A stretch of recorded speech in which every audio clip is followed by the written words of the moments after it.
WhatsApp, कैसे हो आप सब? आई होप आप सबकी प्रिपरेशन बहुत ही अच्छी और जोरों शोरों पे चल रही है और आपने हमारा कॉन्ट्रैक्ट लॉ का फर्स्ट लेक्चर देख लिया है। अगर आपने नहीं देखा है तो प्लीज़ उसे पहले देख लें, क्योंकि वो हमारा फाउंडेशन है, उसी के ऊपर हम आज का लेक्चर बिल्ड करेंगे। तो चलिए शुरू करते हैं आज के लेक्चर के साथ। लास्ट लेक्चर में मैंने आपको कुछ प्रैक्टिस क्वेश्चंस दिए थे। आई होप आप सबने उन्हें अटेम्प्ट कर लिया है। अब चलिए उन्हें डिस्कस करते हैं और उसी के साथ साथ रिवाइज करते हैं जो हमने लास्ट लेक्चर में पढ़ा था। पहला क्वेश्चन जो मैंने आपके लिए फ्रेम किया था वो था, an agreement enforceable by law is A promise, B contract, C obligation, D lawful promise. एक अग्रीमेंट जो लॉ से एनफोर्सिएबल हो। अग्रीमेंट याद है आपको? ए ने ऑफर किया बी को, बी ने एक्सेप्ट किया, दोनों के बीच में अग्रीमेंट हुआ। वो अग्रीमेंट जो एनफोर्सिएबल है, जिसे लॉ में एनफोर्स करवाया जा सकता है, उसे क्या कहेंगे? क्या उसे प्रॉमिस कहेंगे? सोचिए, क्या उसे प्रॉमिस कहेंगे? प्रॉमिस ही अग्रीमेंट है। प्रॉमिस जो दोनों ने ए और बी ने किया वो तो अग्रीमेंट है, तो फर्स्ट ऑप्शन कैंसिल हो गया। Second, contract, it is contract. An agreement enforceable by law is contract. Agreement plus enforceability is contract. तो आपका करेक्ट ऑप्शन था बी, पर सी और डी ऑप्शन को भी एक बार देख लेते हैं। C is obligation. An agreement enforceable by law is an obligation? No. There was an obligation in the agreement which, अगर जिसको कोई फेल कर दे, ए और बी के ऊपर उस अग्रीमेंट में ऑब्लिगेशन थी। ए ने कहा कि आप मेरे से फोन लेंगे 20,000 का, बी ने कहा हाँ मैं लूंगा, तो ए के ऊपर ऑब्लिगेशन है वो उसे फोन दे, बी के ऊपर ऑब्लिगेशन है वो उसे पैसे दे।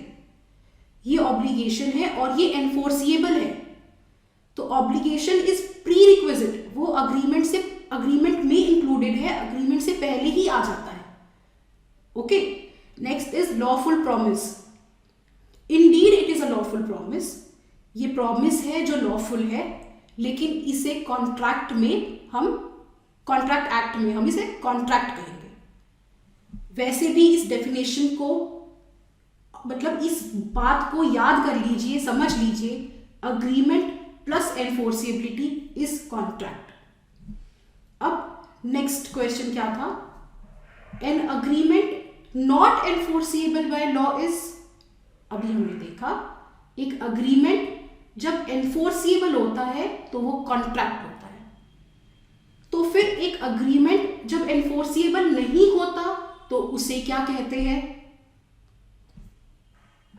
अगर आपने लास्ट लेक्चर ध्यान से देखा हो तो हमने इसे कहा था वॉइड, एम्प्टी, खाली, कुछ नहीं। Void, an agreement not enforceable by law is void. इसमें एक हमने बहुत इंटरेस्टिंग केस भी डिस्कस किया था, बहुत ब्रीफली, मोहरी बीबी वर्सेस धर्मोदास घोष। अब नेक्स्ट क्वेश्चन की तरफ चलते हैं। नेक्स्ट आपका थोड़ा डिस्क्रिप्टिव क्वेश्चन था, जिस तरह के क्वेश्चन आपके लॉ पेपर में आते हैं, लेकिन ये एक थ्योरेटिकल क्वेश्चन नहीं था जिसमें आपको रटने की जरूरत थी, लर्न करने की जरूरत थी। तो पहले क्वेश्चन देखते हैं। All contracts are agreements but all agreements are not contracts. ये थोड़ा पजलिंग लगता है जब एक बार सुनते हैं। ऑल कॉन्ट्रैक्ट्स आर अग्रीमेंट्स, सभी कॉन्ट्रैक्ट्स अग्रीमेंट होते हैं, लेकिन सभी अग्रीमेंट कॉन्ट्रैक्ट नहीं होते हैं। कमेंट, आप इस पे कमेंट करिए, कुछ बोलिए, बताइए, ठीक है? तो अगर आपने आंसर लिख लिया है, very good, congratulations, you are one step closer to answer writing. अब इसे एक अच्छा आंसर प्रेजेंट कैसे कर सकते हैं वो देखते हैं। आपकी स्क्रीन पे मैंने एक मॉडल आंसर लिख दिया है। ऐसा नहीं है कि यही आंसर ठीक है, ये सिर्फ एक वे ऑफ प्रेजेंटेशन है जिसे आप अडैप्ट कर सकते हैं। मैंने इस आंसर को पॉइंट बुलेट्स में लिखा है, ठीक है। मेरा ये मानना है कि एक एग्जामिनर के पास इतनी कॉपीज होती है चेक करने के लिए कि वो थक जाता है। इमेजिन मैं आपको हंड्रेड्स ऑफ सेम आंसर दे दूं और वो पैराग्राफ्स में कंजस्टेड, एक के ऊपर एक लाइन इधर लिखा है, कुछ उधर लिखा है, कुछ ईस्ट में जा रहा है, कुछ वेस्ट में जा रहा है, कुछ अरुणाचल प्रदेश में है, कुछ गुजरात में है, आपको कुछ कैसे समझ में आएगा? आपको मन करेगा वो देखने का? क्रिस्पी और टू द पॉइंट आंसर लिखिए। ये लॉ है, इसमें कुछ भी मतलब कुछ भी लिख रहे हैं, ऊपर 2 लाइन कुछ लिख दी, फिर 2 लाइन कुछ लिख दी, फिर ऊपर वाली लाइन फिर से रिपीट कर दी, लंबे लंबे आंसर लिख के आएंगे मैम, हम लंबे लंबे शीट्स भर देंगे जिससे टीचर मजबूर हो जाए हमें नंबर देने पे। नहीं, वो मजबूर नहीं होगा, वो फ्रस्ट्रेट होके वो पूरा कट कर देगा। हमें अपनी बात ईजीएस्ट, उसकी आंखों को प्लेजेंट हो इस फॉर्म में प्रेजेंट करनी है, शॉर्टेस्ट वर्ड्स में, टू द पॉइंट वर्ड्स में। ये लॉ का पेपर है, लॉ में वर्ड्स की बहुत इंपॉर्टेंस होती है। Never use your words loosely in a law paper, okay. पहले इस आंसर को देखो। पहले इसमें 2 टर्म्स के बारे में इस पूरे क्वेश्चन में वो पूछ रहा है आपसे, कॉन्ट्रैक्ट और अग्रीमेंट। कॉन्ट्रैक्ट अग्रीमेंट होते हैं, अग्रीमेंट कॉन्ट्रैक्ट नहीं होते हैं, इस बात पे सेकंड जाएंगे। पहले आप एग्जामिनर को बताओ अग्रीमेंट क्या होता है। An offer when accepted results into an agreement, ठीक है। नेक्स्ट बताओ कॉन्ट्रैक्ट क्या होता है। N agreement enforceable by law is a contract. दोनों चीजें बता दी हमने, अग्रीमेंट क्या होता है, कॉन्ट्रैक्ट क्या होता है। अब हमें डिफ्रेंशिएट करना है अग्रीमेंट और कॉन्ट्रैक्ट में। बहुत सारे वर्ड्स ना यूज करते हुए सिंपल एक मैंने मैथ्स से इंस्पायर होकर एक इक्वेशन बना दी अपनी, agreement plus enforceability is equal to contract. अब मैं इसे एक पैराग्राफ लंबे वर्ड्स में भी लिख सकती थी। An agreement when it becomes enforceable, that is it can be enforced by law, it becomes contract, hence an agreement and enforceability are prerequisites to a contract। मतलब वो 3 Idiots में है ना, मोटर किसे कहते हैं या चेन किसे कहते हैं, तो वो लंबी लंबी या भाषा में मशीनरी विच ओपन्स अप और पता नहीं क्या क्या, I don't even know the words, उसको वो पूरा वो लेक्चर एक पैराग्राफ बना के सुना दे तो टीचर को लगेगा हाँ आपको आता है।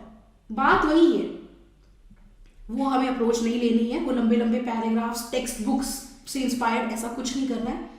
सिंपल सीधी बात, नो बकवास, ऐसा आंसर लिखेंगे। Agreement plus enforceability is equal to contract, और ये आपको याद भी है, ठीक है। अब therefore an agreement becomes a contract when it gives rise to a legal obligation। एक नया वर्ड हमने इंट्रोड्यूस किया है यहाँ पे, जो हमने पढ़ा है, अच्छी से पढ़ा है, लीगल ऑब्लिगेशन। उसके बाद अब अपनी बात को एग्जाम्पल से समझाते हैं। 2 एग्जाम्पल लेंगे, जहां पे एक कॉन्ट्रैक्ट होगा, दूसरा जहां पे कॉन्ट्रैक्ट नहीं होगा, जिससे हम बता सके कि हाँ हर अग्रीमेंट कॉन्ट्रैक्ट नहीं होता, सिर्फ वही जो एनफोर्सिएबल होता है वो कॉन्ट्रैक्ट होता है। बहुत ही सिंपल एग्जांपल लिए मैंने। A offers B to sell his car for 2 lakh and B accepts this offer. A ने बी को ऑफर दिया कार बेचने का, बी ने एक्सेप्ट किया। Now if B refuses to buy the car, अगर अब बी ने रिफ्यूज किया, A can take a legal action against B, that is he can enforce it, the agreement he can enforce it, hence it is a contract. दूसरा एक ऐसा example लिया जो contract नहीं है, बहुत सारे डिस्कस किए थे हमने अपने लास्ट लेक्चर में, कोई भी पिक कर लेते जो भी आपको पसंद आया। A offers B to come for a movie, A bought the tickets but B did not go for the movie. Here A can not enforce this promise in law. Promise किया था B ने कि वो आएगा picture के लिए, लेकिन नहीं आया। क्या ए कुछ कर सकता है? नहीं कर सकता है। उसी को हमने लिखा है यहाँ पे, that is he does not have any remedy in law, that is it cannot be enforced। enforced word को हमने ऊपर नीचे दोनों एग्जाम्पल्स में लिखा क्योंकि वो एक करेक्ट टर्मिनोलॉजी है। It is merely a social agreement where parties did not intend to create a legal relationship. उनको लीगल रिलेशनशिप बनाने का कोई मूड नहीं था. वो एक सोशल अग्रीमेंट है जो हमारी सोशल लाइफ में, हमारी आम जिंदगी में रोज होता है. इसमें और डिटेल में नहीं जाऊंगी. अगर आपको ये समझ में नहीं आ रहा है, इसे पॉज कर दें, पहले वाला लेक्चर दोबारा देख लें, प्लीज देख लें. अगर वो कॉन्सेप्ट आपका क्लियर नहीं हुआ, आपको आगे की चीजें समझने में दिक्कत होगी. घर की अगर नींव कमजोर हो तो घर कभी भी गिर सकता है. वो फाउंडेशन है. ये जो भी इनिशियल चीजें होती है फाउंडेशन होती है. इसे स्ट्रॉन्ग करें. उस लेक्चर को देख लें अगर थोड़ी सी भी यहाँ पे दिक्कत हो रही है तो. अगर आपको लग रहा है मैं ये फास्ट करवा रही हूँ, ठीक है, इससे स्लो हम अफोर्ड नहीं कर सकते क्योंकि हमें ये पूरा सिलेबस कंप्लीट करना है. ऑलराइट, अब ये हमने 2 एग्जांपल्स दे दिए.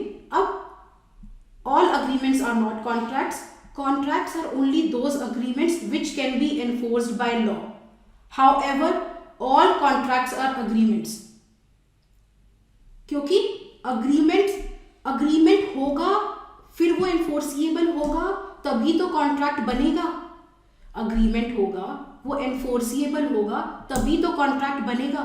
तो contract agreement तो है ही, करेक्ट. अब इसमें मैंने यहाँ पे थोड़ा सा डायग्राम स्लाइड की वजह से इस तरह से आ रहा है. परफेक्ट सर्कल में बना सकते हैं. It is called a Venn diagram. इसे बनाए. वहां पे कलर्स की कोई जरूरत नहीं है. सिंपल एक सर्कल बनाया. अग्रीमेंट वो बड़ा सर्कल है. अग्रीमेंट्स बहुत सारे हो सकते हैं, लेकिन उन कुछ अग्रीमेंट्स जो एनफोर्सिएबल है वो कॉन्ट्रैक्ट है. तो एक छोटा सर्कल बनाया उसके अंदर और उसमें कॉन्ट्रैक्ट लिख दिया. अब इसमें क्या क्या मतलब, आप एक कुछ नई चीजें अगर आपको नहीं पता थी तो इस आंसर में सीख सकते हो लिखने के लिए, प्रेजेंट करने के लिए.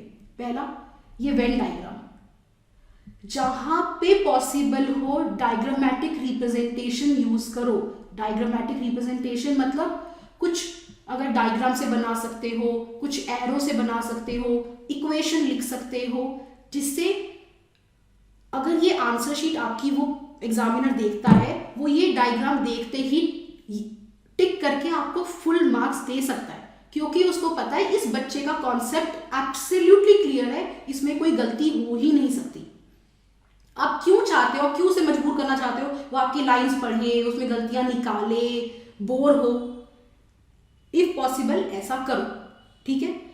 कोशिश करो आगे आगे मैं जैसे क्वेश्चंस दूंगी इनोवेटिव हो थोड़े से. At the end of the day आपकी आंसर शीट ही वो आपको जज करेंगे उस पर. वही आप डिसाइड करेंगे आप पास हो रहे हो और कितने नंबर से पास हो रहे हो. ऑलराइट, उसके बाद सेकंड टिप, इंपॉर्टेंट पॉइंट्स को अंडरलाइन करो. जो इंपॉर्टेंट वर्ड्स हैं, कीवर्ड्स जिन्हें कहते हैं. कीवर्ड्स क्या होंगे, जो भी अपने लेक्चर में, जो भी इस प्रेजेंटेशन में मैं बार बार रिपीट करूं और जो स्पेशली आपकी स्क्रीन पे दिखाई दे, वो कीवर्ड्स होते हैं. उनका यूज करो और जब यूज करो उन्हें अंडरलाइन करो. ऑलराइट, नेक्स्ट, कम शब्दों में अपनी बात कहने की कोशिश करो. डेफिनेशंस आपको, अगर आपने रियलाइज किया हो, मैंने लास्ट प्रेजेंटेशन में, फर्स्ट लेक्चर में आपको लंबी डेफिनेशंस नहीं करवाई. क्यों नहीं करवाई? क्योंकि उसका कोई पॉइंट नहीं है. मैं आपको करवा दूंगी, मैं स्लाइड पे बड़ी डेफिनेशंस लिख दूंगी. आप क्या करेंगे, कॉपी पेन लेंगे, उसको नोट डाउन करेंगे, ठीक है. फिर नेक्स्ट लेक्चर आएगा, आप उसकी भी नोट डाउन करेंगे. फिर किसी और सब्जेक्ट का लेक्चर आएगा, वो भी डेफिनेशन देंगे, आप उनको भी नोट डाउन करेंगे. एंड तक आते आते आप महाकाव्य लिख लेंगे उसका. क्या आपको लगता है आप एग्जाम में उसको याद कर पाएंगे? नहीं याद कर पाएंगे ना. और इसीलिए आपको एग्जाम में मुश्किल लगता है कि कैसे आंसर लिखें, और यहीं पे आपके मार्क्स कटते हैं. लंबी डेफिनेशन मत लिखो, कम से कम वर्ड्स में उसको लिखो. एग्रीमेंट प्लस एनफोर्सिबिलिटी कॉन्ट्रैक्ट होता है. आपको भी पता है, मुझे भी पता है, एग्जामिनर को भी पता है. क्यों एक लिटरेचर क्यों लिखना है, शेक्सपियर क्यों बनना है हमें, ठीक है.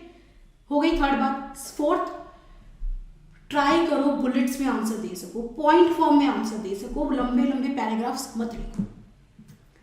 अब एक बार के लिए इनको प्रैक्टिस क्वेश्चंस को यही एंड करते हैं. आंसर राइटिंग की जो और टिप्स हैं वो जैसे जैसे हम और क्वेश्चंस डिस्कस करेंगे, वैरायटी ऑफ क्वेश्चंस डिस्कस करेंगे, वो मैं आपसे डिस्कस करती जाऊंगी.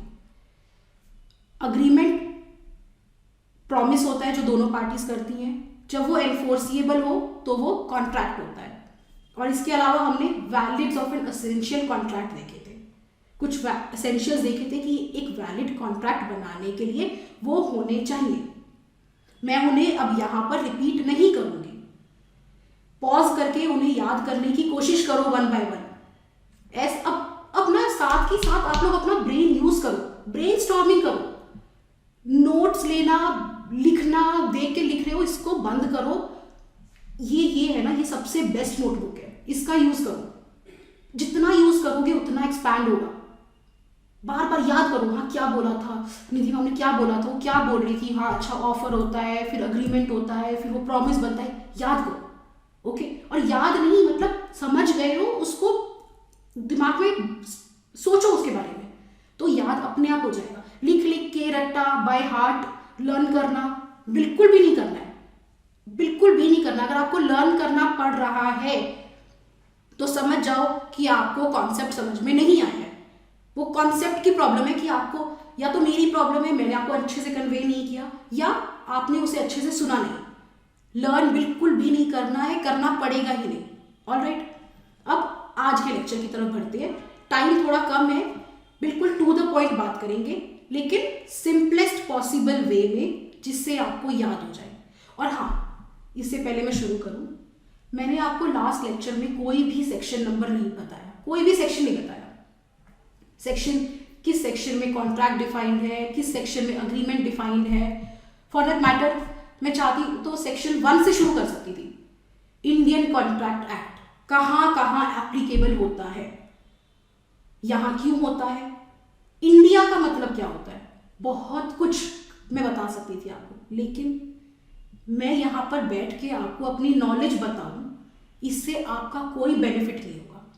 काम हमें वो करना है जिससे आपका बेनिफिट हो, स्मार्ट हार्डवर्क करना है। तो फिर सेक्शन अगर नंबर में आपको बताने लगी तो क्या आप एनसाइक्लोपीडिया है कि उन सारे सेक्शन नंबर्स को याद कर लेंगे और एग्जाम में वो आपको याद रहेंगे?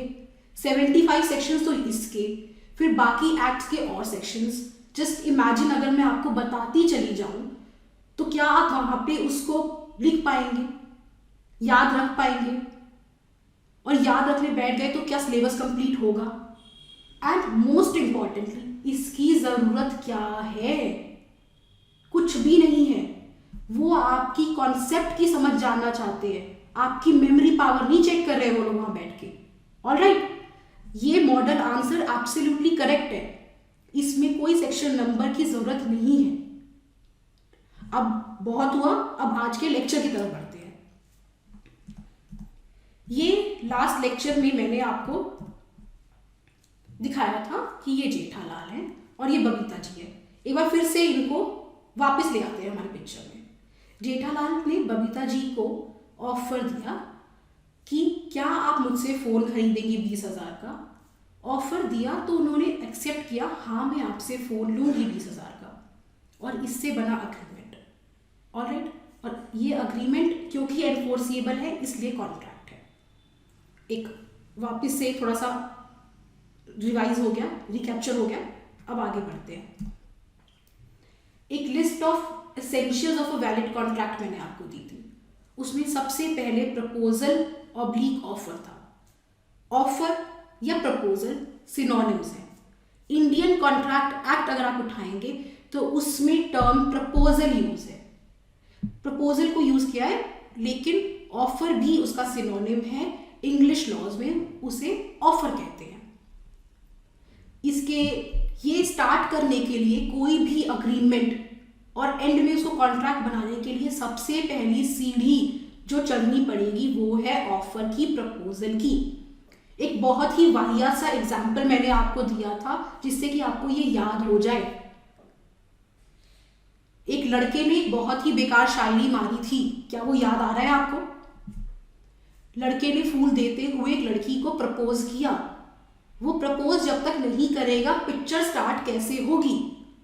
ऑलराइट, तो अब सबसे पहले ऑफर और प्रपोजल को डिटेल में पढ़ते हैं, समझते हैं प्रपोजल होता क्या है, ऑफर होता क्या है। ठीक है, हो सकता है मैं इस एंटायर प्रेजेंटेशन में ऑफर यूज करूं तो वो सेम ही है, प्रपोजल और ऑफर सिनोनिम्स है। अब स्टार्ट करते हैं। आज रात को नहीं, आज कल रात को इमेजिन करते हैं कि ए सो रहा था और उसे सपने में आया कि वो बी से कह रहा है, will you buy my house? B, क्या तुम मेरा घर खरीदोगे? अब आप मुझे बताइए, उसने ये जो बात सपने में कही, उससे कोई अग्रीमेंट या हम कॉन्ट्रैक्ट तक पहुंच पाएंगे?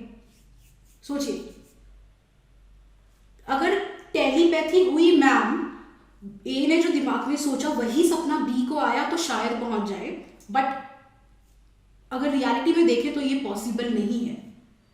अगर आप मन ही मन मुझसे कुछ कह रहे हैं, कुछ ऑफर दे रहे हैं, तो क्या आपको लगता है कि ये कभी भी अग्रीमेंट तक पहुंच पाएगा? क्या मैं आपके मन की बात पढ़ पाऊंगी? या मेरे मन में कोई ऑफर है तो क्या आप मेरे मन की बात पढ़ पाएंगे? जब तक शब्दों में बयां नहीं होगा तब तक मजा कैसे आएगा, समझ कैसे आएगा? सिर्फ सोच लेना, मेरी विल होना, मेरी इच्छा होना।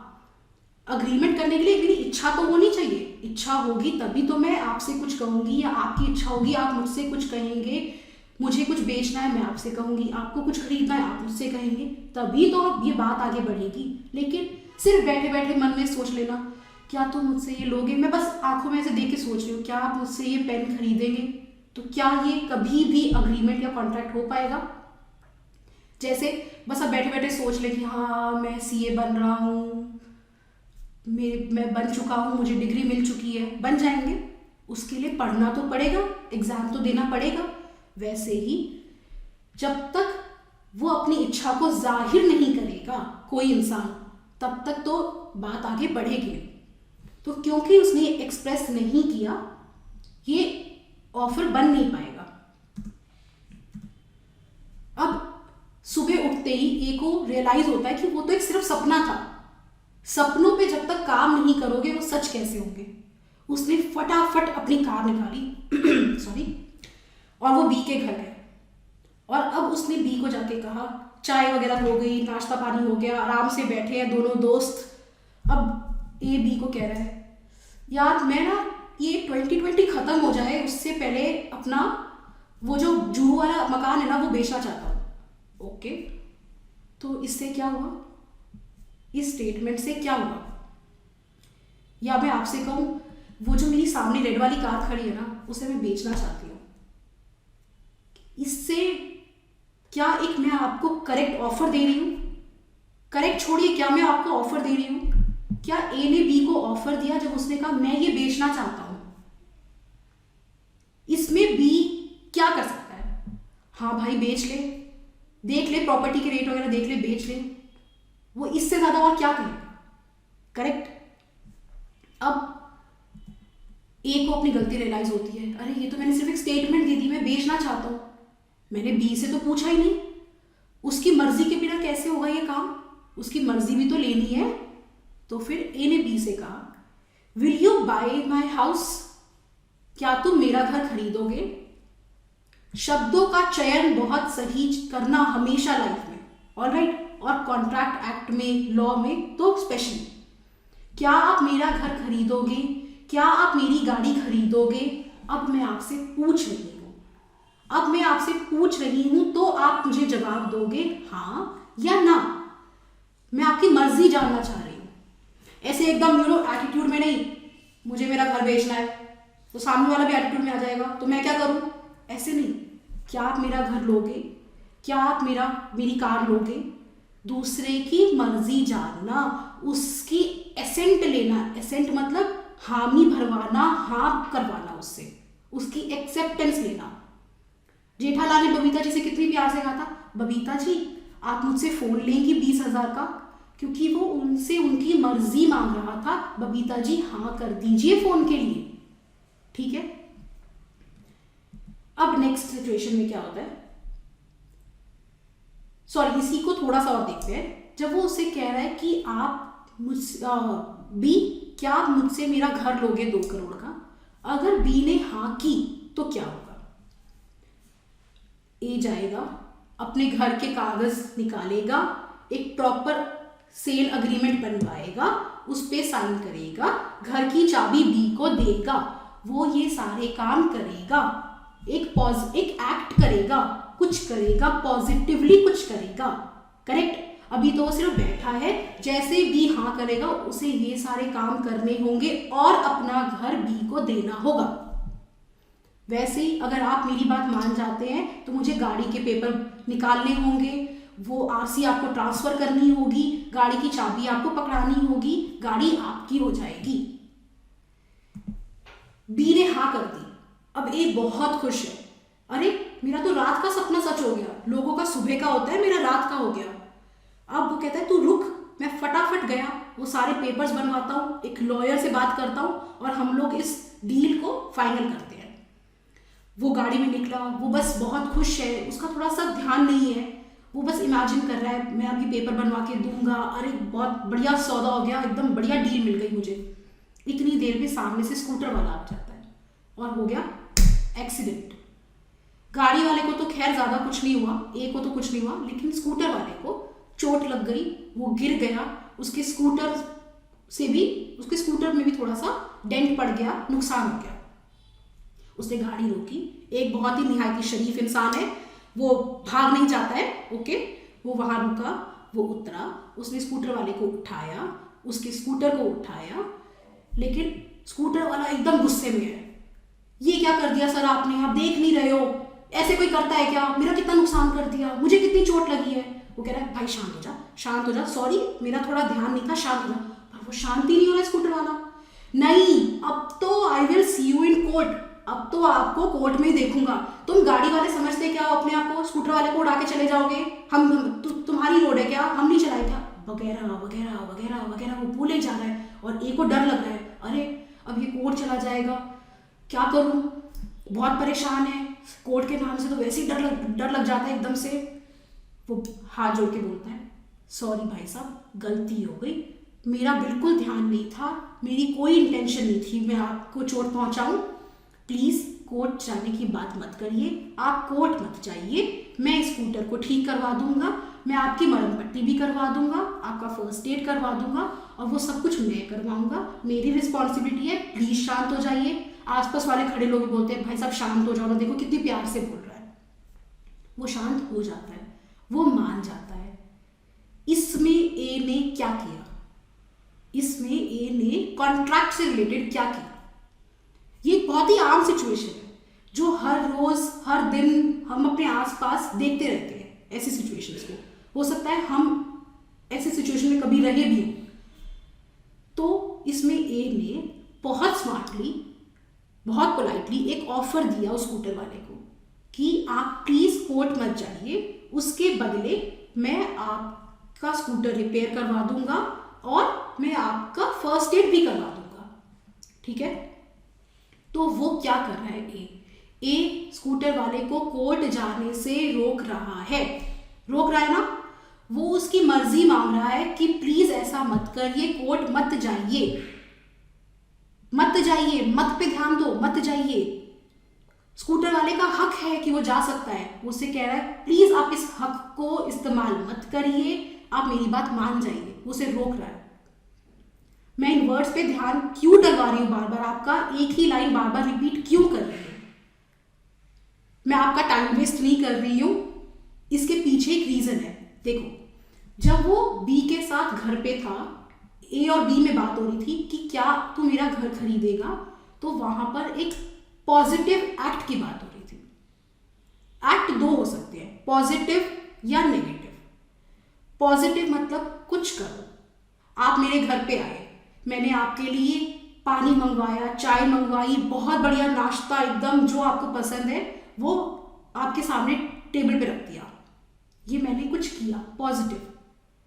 आप मेरे घर पे आए, मैंने कुछ नहीं किया, नहीं मैं ऐसा नहीं करूंगी, मैं बस एक एग्जाम्पल ले रही हूं, मैंने कुछ नहीं किया, यहां मैंने कुछ नहीं किया। एक थोड़ा सा लीगल एग्जाम्पल बताती हूँ।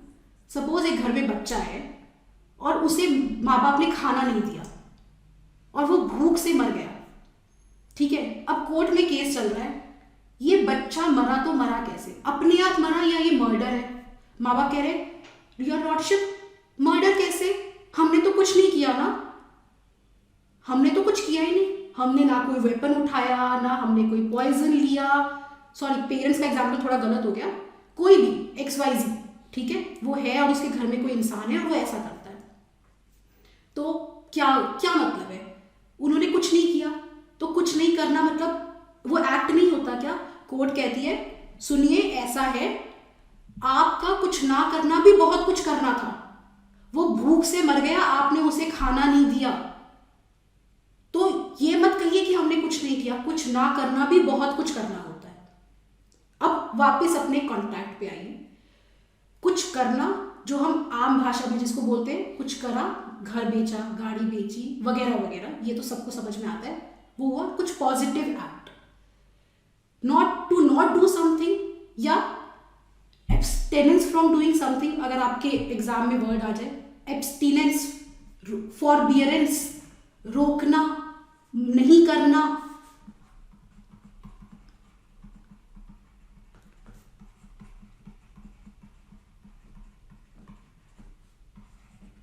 They are negative acts.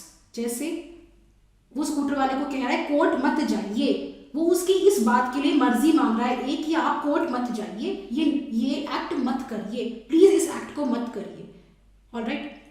इसके टेक्निकल टर्म्स में मत जाओ, सीधी सीधी ये 3-4 बातें याद रखो। पहला, आपकी इच्छा होनी चाहिए अग्रीमेंट करने की, कि आप कुछ ऑफर दें, ये आपकी इच्छा होनी चाहिए, फर्स्ट। सेकंड, आप उस इच्छा को जाहिर करें, जाहिर करेंगे तभी तो दूसरे को पता चलेगा। थर्ड, जब आप जाहिर करें तो उस समय आप उसकी असेंट मांग रहे हो, उसकी मर्जी मांग रहे हो उस चीज के लिए। किस बात के लिए?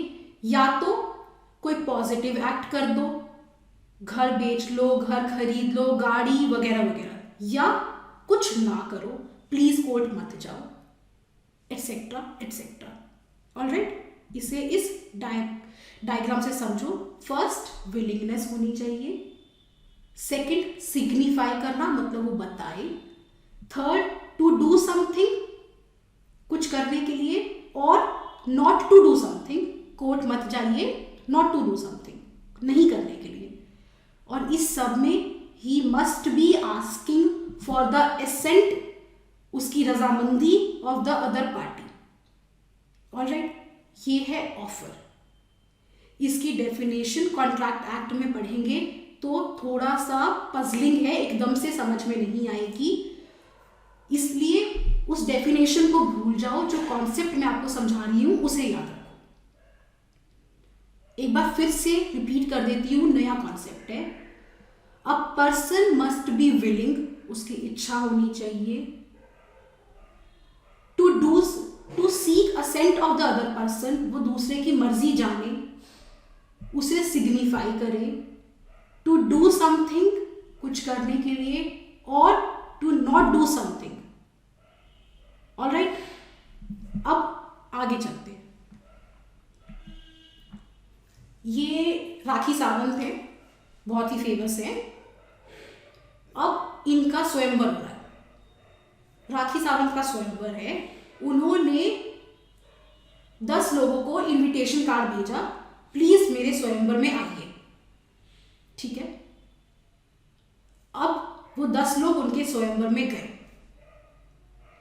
अब आप मुझे ये बताइए, क्योंकि उन्होंने 10 लोगों को बुलाया, मैं कहती हूं राखी सावंत ने ऑफर किया, वो 10 के 10 वहां आ गए, 10 के 10 ने एक्सेप्ट कर लिया। अब क्या राखी सावंत को 10 के 10 लोगों से शादी करनी पड़ेगी?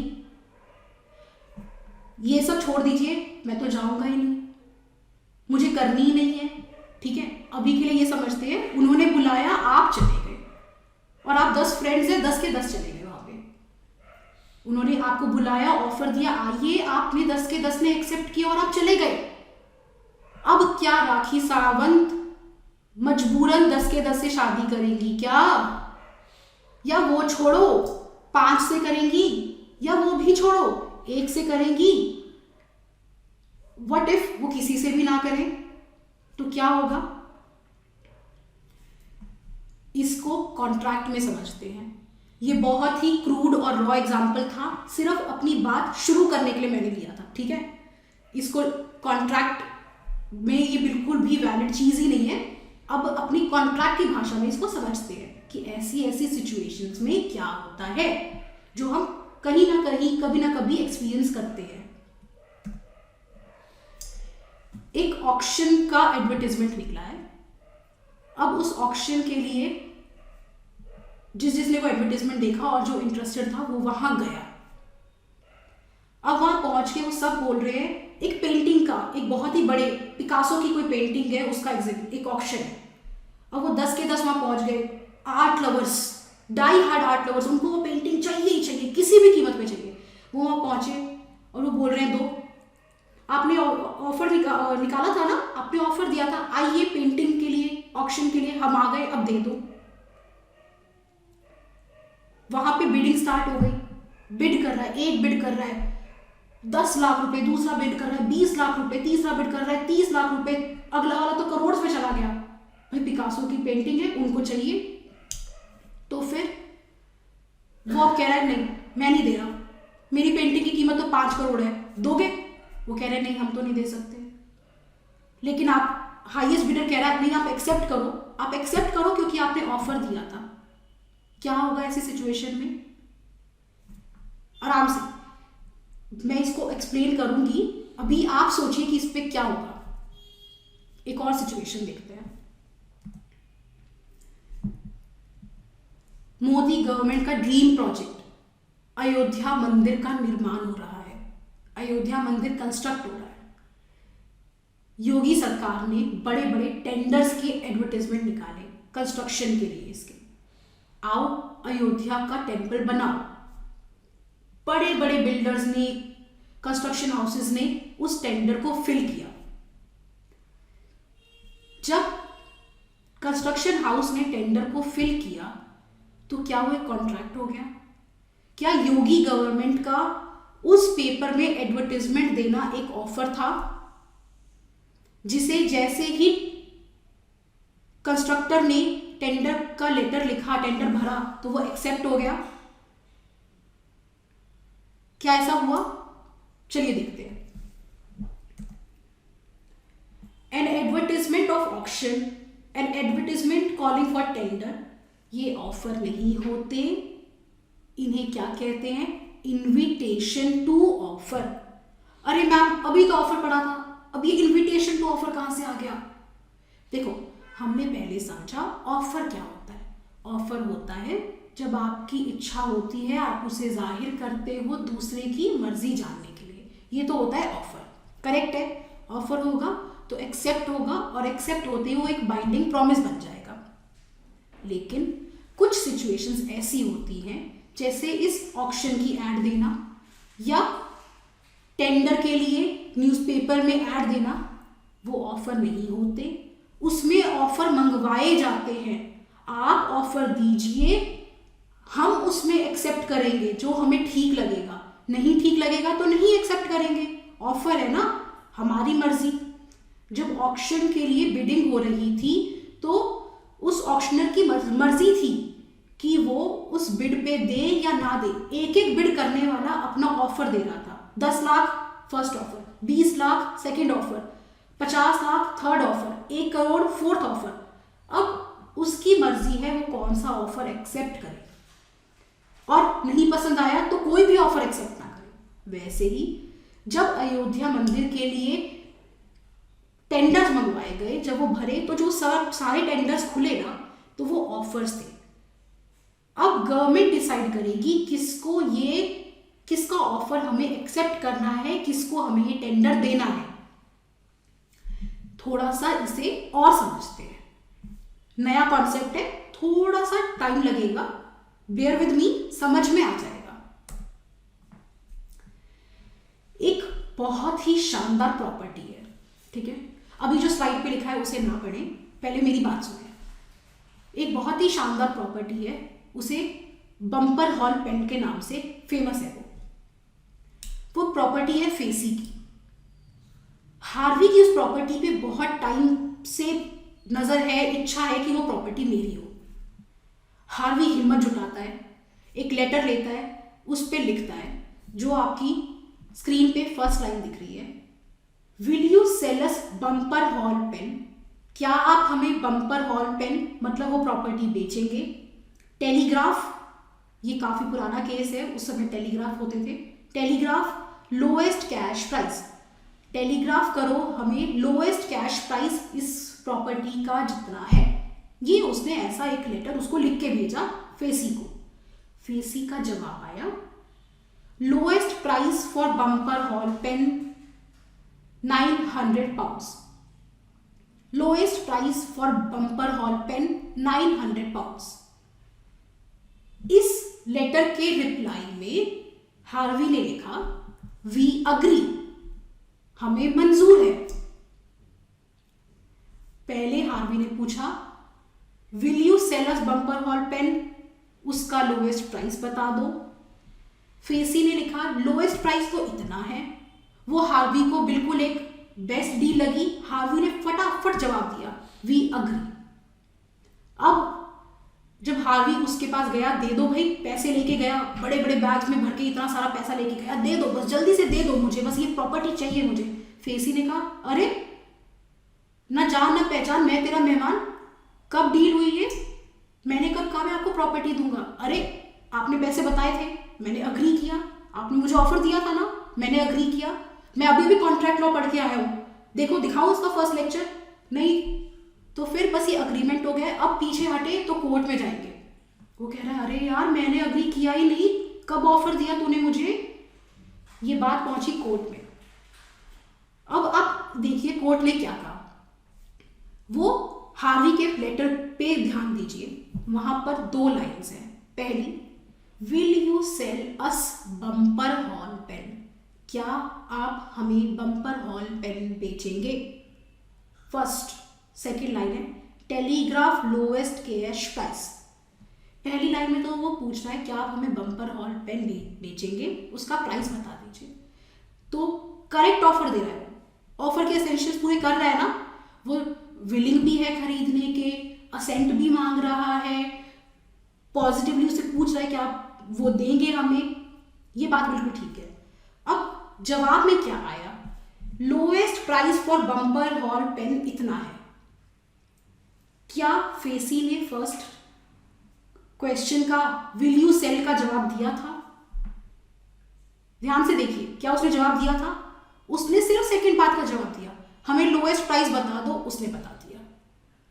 उसने ये कभी नहीं कहा मैं आपको बेचूंगा। ऑलराइट, जब उसने अपना प्राइस बताया तो वो अब कह रहा है अब आप ऑफर दो मुझे। अगर अब हार्वी कहता कि क्या आप मुझे 900 पाउंड्स में ये प्लॉट बेचोगे, तब हार्वी उसे ऑफर करता, फिर फेसी की मर्जी होती तो उसे एक्सेप्ट करता, नहीं होती तो नहीं करता। फिर से समझिए, जब लोएस्ट प्राइस सिर्फ उसने कोट किया तो उसने उसका ऑफर एक्सेप्ट नहीं किया, रादर वो अब उससे इनविटेशन टू ऑफर दे रहा है, मतलब उसे ऑफर के लिए इनवाइट कर रहा है। ठीक है, ऑफर के लिए इनवाइट कर रहा है, आप ऑफर दो। अगर हार्वी ऑफर देता करेक्टली तो वो उसे एक्सेप्ट करता, नहीं करता तब वो जाके अग्रीमेंट बनता, तब वो जाके एक वैलिड कॉन्ट्रैक्ट होता, अभी नहीं है। इस केस का नाम है हार्वी वर्सेस फेसी। ये एक लैंडमार्क जजमेंट है। मैम इसे याद कर लें, क्यों याद क्यों करोगे, समझ में नहीं आई, इसका नाम याद कर लें, नाम याद करने की भी जरूरत नहीं है। बम्पर हॉल पेन याद रहेगा, लिख देना बम्पर हॉल पेन केस में ऐसा हुआ था। साइटेशन ऐसा करते हैं, मैं आपको 100 जजमेंट देती हूँ, उनकी साइटेशन देती हूँ, is it possible for you to remember? नहीं ना, बिल्कुल कुछ याद नहीं करना है, साइटेशंस को तो भूल जाओ, केस को समझो, केस के फैक्ट्स को समझो, उसके पीछे लॉजिक को समझो, जिससे उसे करेक्टली अप्लाई कर पाओ। ABC करके भी लिख के आओगे ना, तब भी कोई दिक्कत नहीं है। ऑलराइट, ये इनविटेशन टू ऑफर का लैंडमार्क जजमेंट है। अब एक और सिचुएशन देखते हैं, अगर हम थोड़ा थोड़ा समझ पाएंगे कि ऑफर अलग होता है, इनविटेशन टू ऑफर अलग होता है। एक और सिचुएशन देखते हैं, इस कॉन्सेप्ट को और क्लियर करते हैं। ये एक मेडिकल स्टोर है, यहाँ पर सेल्फ सर्विस है। आप गए मेडिकल स्टोर के अंदर, आपको एक बास्केट दी गई, आपने वो बास्केट ली, शेल्फ्स में दवाइयाँ लगी हुई है, प्राइस उन पे लिखा हुआ है, प्राइस टैग लगा हुआ है। आपको जो मेडिसिन चाहिए थी आपने 1 बाय 1 उन सबको ले लिया। अब आप कैश काउंटर पे पहुंचे। अच्छा पहले मुझे बताइए, क्या मेडिसिन लेने के लिए आप ऐसे जाके केमिस्ट को मेडिसिन बोलो भैया मुझे ये दे दो तो वो दे देता है, या वो कहता है पहले प्रिस्क्रिप्शन दिखाओ, डॉक्टर ने कहाँ लिखा है ये दवाई चाहिए, स्पेशली अगर आपको कोई स्पेसिफिक ड्रग्स चाहिए होती है। वैसे तो केमिस्ट कोई भी दवाई नहीं देता जब तक आप उसे प्रिस्क्रिप्शन ना दिखाओ। अब वापस अपनी स्टोरी पे आते हैं। आपको जो मेडिसिन चाहिए थी आपने वो अपनी बास्केट में डाल ली, आप कैश काउंटर पे गए। अब वहां पे बैठा है एक फार्मिस्ट, उसने आपकी कुछ दवाइयां उठाई और साइड में कर दी और बाकी का बिल बना दिया। आपने कहा अरे ये क्या, मुझे तो वो दवाइयां चाहिए। उसने कहा नहीं दूंगा। ऐसे कैसे नहीं दोगे, तुमने ऑफर लगा रखा है, मैंने पढ़ा है, तुमने प्राइस भी लिखा है, तुमने रख भी रखा है, तुमने बास्केट पकड़ाया, तुमने ऑफर दिया था, मैंने उठाई, ये एक्सेप्ट हुआ, अब कैसे नहीं दोगे।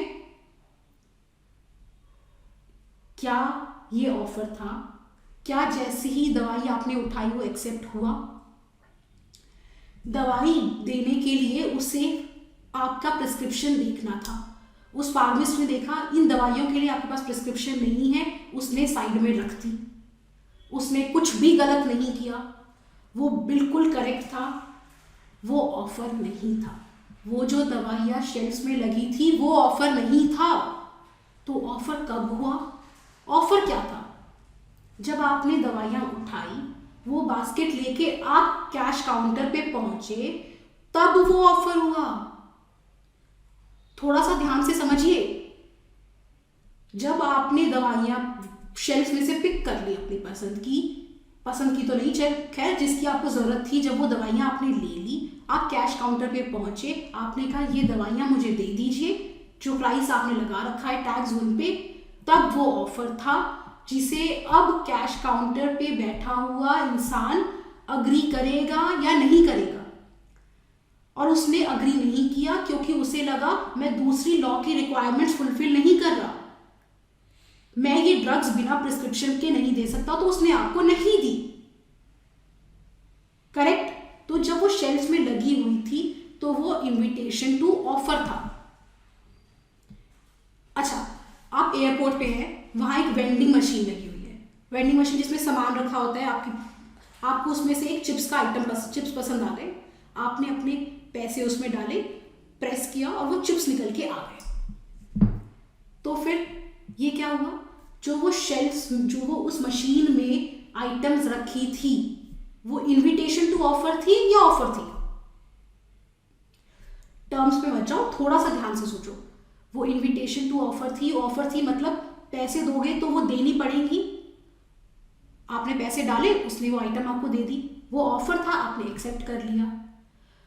आप कोरोना खत्म हो गया, आप यूरोप में घूम रहे हो, ठीक है, ऑल ऑफ अ सडन आपको इच्छा होती है न्यूज़पेपर देख के आज न्यूज़पेपर पढ़ते हैं। हाँ, वैसे नहीं पढ़ते, वहां चलो इमेजिन करो, मन कर गया, वहां न्यूज़पेपर के स्टैक्स रखे हुए हैं, आपने पैसे वहां पे रखे, न्यूज़पेपर उठाया और आप चल दिए। क्या आपने कुछ गलत किया? देखो, अब एक बात समझने की कोशिश करो कि कॉन्ट्रैक्ट में मैंने आपको फर्स्ट डे पे समझाया था, कॉमन सेंस और रीजनेबलनेस, मतलब सूझबूझ एक नॉर्मल आदमी की जो होती है उसके साथ सोचोगे तो इजीली समझ में आएगा। जब वो वेंडिंग मशीन लगी है, उसमें आपने डाला, वो निकाले, तो वहां पे इंटेंशन यही था, इंसान आए, उसको जो चीज़ चाहिए उसके पैसे डाले और अपनी चीज़ ले जाए। वो ऑफर था, आप पैसे डाल के उस ऑफर को एक्सेप्ट करते हो, लेके चले जाते हो। न्यूज़पेपर्स का जो स्टैक था, पूरा विश्वास था यूरोप के लोगों को, आप उनके साथ कोई धोखाधड़ी नहीं करोगे, उन्होंने वहां पे रख दिए, आपने पैसे दिए, न्यूज़पेपर उठाया और वहां से चले गए। अब जब आप दवाई की दुकान में थे तो वहां पे उनका ऐसा इंटेंशन नहीं था कि आप उस दवाई को उठाएं और वैसे ही वो अग्रीमेंट हो जाए, क्योंकि वो बहुत मुश्किल हो जाएगी अगर ऐसे होने लगा तो।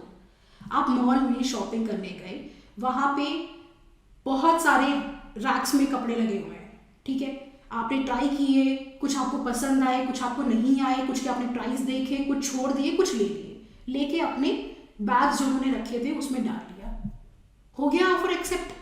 Is this it? नहीं। अब जब आप कैश काउंटर पे पहुंचोगे, आप कहोगे मैंने ये कपड़े सिलेक्ट किए हैं, प्लीज इसका बिलिंग कर दीजिए और ये मुझे दे दीजिए। ऑफर आप करोगे उसके पास जाके, उसने जो डिस्प्ले किया है, उसने जो दिखाया है, आपको ट्राई करवाया है, वो तो कहा है आओ आओ ऑफर दो, इनवाइट किया है आपको ऑफर देने के लिए, ठीक है। वैसे ही बम्पर हॉल पेन में मैंने आपको अपनी प्रॉपर्टी का प्राइस बता दिया, इसका मतलब ये नहीं है मैंने आपको ऑफर कर दिया, अब हार्वी ने ऑफर करना था। वैसे ही ऑक्शन वाले केस में आप बिडिंग के लिए आए, अब आप बिड कर रहे हो तो आप ऑफर कर रहे हो, मैंने आपको बिडिंग के लिए बुलाया, मतलब मैंने आपको ऑफर करने के लिए इनवाइट किया। जब आप बिड करोगे तब आप ऑफर करोगे, मेरी लिबर्टी, मैं चूज करूं, मैं अग्री करूं या ना करूं। जब टेंडर निकले तो टेंडर भरना आपका ऑफर था, वो एक्सेप्ट करना मेरा काम है, मतलब गवर्नमेंट का काम है जिसने टेंडर्स निकाले हैं। आई होप ये थोड़ा थोड़ा समझ में आया हो। ऑफर क्या होता है? पहली बात तो ऑफर वो फर्स्ट स्टेप है जिससे कॉन्ट्रैक्ट बनेगा। सारी कहानी स्टार्ट होगी जब ऑफर होगा। ऑफर एक पॉजिटिव एक्ट के लिए भी हो सकता है, नेगेटिव एक्ट के लिए भी हो सकता है। आप उसको दूसरे को बताएं, और बताएं क्योंकि आप उसकी एसेंट चाहते हैं, उससे अग्री करवाना चाहते हैं, उसकी मर्जी चाहते हैं उस प्रॉमिस में। उसके बाद लेकिन ऑफर और इनविटेशन टू ऑफर में बहुत डीप डिफरेंस है। अगर आप ऑक्शन के लिए गए हैं तो अब जब बिड करेंगे तो आप ऑफर करेंगे, ऑफर तब होगा, फिर वो एक्सेप्ट करेगा तब अग्रीमेंट होगा। सिमिलरली जब आप टेंडर भरेंगे तब आप ऑफर दे रहे हैं, फिर गवर्नमेंट उसको, टेंडर निकालने वाला उसको डिसाइड करेगा।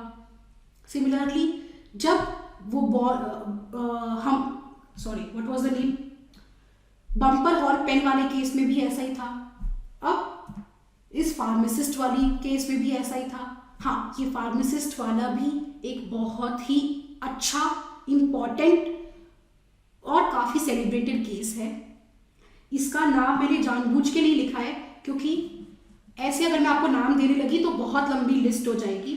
फिर भी अगर आपको इसको लिखना है ना तो बूट केमिस्ट्स केस लिख लेंगे, इतना मोर देन सफिशिएंट है।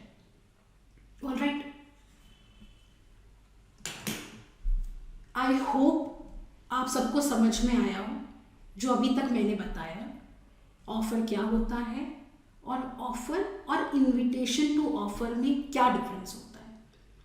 अब इसके बाद और भी बहुत सारी चीज़ें हैं जो हमें ऑफर में डिस्कस करनी है, लेकिन मैं पर्पसली इस लेक्चर को यहीं एंड करूँगी क्योंकि अगर अभी किया तो वो आपको और कंफ्यूज कर देगा, आपको समझ में नहीं आएगा। ऑलराइट, अब इसी पे मैंने आपके लिए एक क्वेश्चन ड्राफ्ट किया है, जैसे लास्ट लेक्चर में था। आपको मेरे आज वाले आंसर राइटिंग के सजेशंस को ध्यान में रखते हुए इसका आंसर लिखना है, प्रैक्टिस करके रखना है। उसके बाद हम इस आंसर को नेक्स्ट लेक्चर में डिस्कस करेंगे और फर्दर इस टॉपिक पे आगे बिल्डअप करेंगे। अगर समझ में नहीं आया हो, इस वीडियो को दोबारा से आराम से देखना, कोई मुश्किल बात नहीं है। टर्म्स थोड़ी सी नई है लेकिन कॉमन सेंस के साथ सोचोगे तो समझ में आ जाएंगे। अपनी प्रैक्टिकल लाइफ से जोड़ते चलोगे ना तो बहुत इजीली समझ में आ जाएगा। क्वेश्चन आपका ये है जो आपकी स्क्रीन पे है, फिर भी एक बार पढ़ देती हूँ। A give an advertisement for auction of his property in a national newspaper. B was interested in the said property, thus he traveled a long distance for the auction. A ने एक ऑक्शन दिया है newspaper में, B interested है, B बहुत दूर से आया है। अब आप जो नीचे दी गई 2 सिचुएशंस हैं उनमें क्या होगा उसको आप डिसाइड करो। डिसाइड करके ये नहीं बोल देना ये होगा वो होगा, आप उसके जस्टिफाइड रीजंस दो।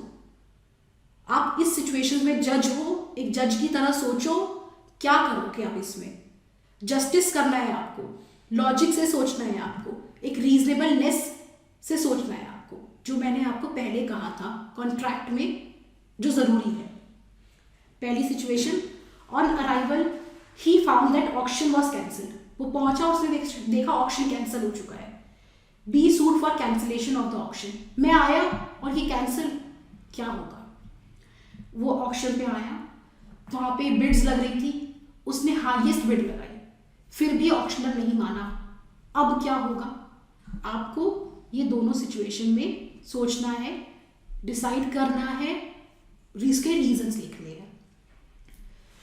अब इस लेक्चर को एंड करते हैं बस एक थॉट के साथ, do your part and leave rest to the God. जब रोज रात को डर लगे मैंने पता नहीं पढ़ाई की है नहीं की, मतलब मेरी पढ़ाई में पास हो पाऊंगा नहीं हो पाऊंगा, डेली अपना काम करो।